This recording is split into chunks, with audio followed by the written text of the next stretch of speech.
Hi. మీరు ఎప్పుడైనా ఎక్కడ టేస్ట్ చేశారా food? నేను టేస్ట్ చేయలే, చాలా ఉన్నాయి. కుమారే అంటే రోజు వస్తూనే ఉంటా. ఇచ్చా ట్రాఫిక్ జాము. మీరు ఇంకోటి ఏంటంటే సామాన్యుల గురించి చూపించారు.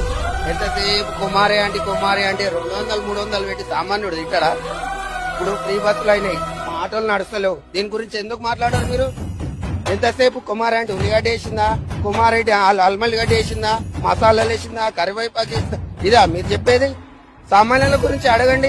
ఎంతసేపు మీరు ఇదే కంటిన్యూ చేస్తారా?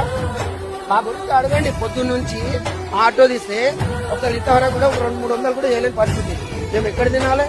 ఇదే సామాన్యుల మీద అడగరు మీరు. ఎంతసేపు ఇదే అడుగుతా. నేను ప్రత్యేకంగా ప్యాసింజర్ ఇక్కడ తీసుకొచ్చి అక్కడ ఆగి మరీ వచ్చినా. మీరు ఉన్నారు అడుగుదామని ఎప్పటి నుంచో అడుగుతున్నా. కానీ కంపల్సరీ ఇది ఏం చేయాలా? ఆటో డ్రైవర్ బతకలేని పరిస్థితి ఉంది, ఫ్రీ బస్సులు అయినా. దీని గురించి స్పందించండి. 24 గంటలు ఇదే నువ్వు చూపిస్తారా మీరు? చెప్పండి, మీరు చెప్పండి, నాకు సమాధానం చెప్పండి. నువ్వు అంటే నేనేం చెప్పాలి? మా సామాన్యుల గురించి బతుకు తెరువు లేదు, ఇట్లా పోతుంది, ఏంటి ఆటో డ్రైవర్ పరిస్థితి ఎన్నడైనా చూపించారా మీరు?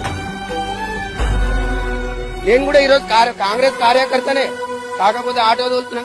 పరిస్థితి ఏముందో నాకు తెలుసు. కానీ ఎంతసేపు ఫుడ్ ఇక్కడ ఏం నడుస్తుంది? మసాలాలు వేసారా, ఈ కొత్తిమీర వేసారా, ఇవేనా?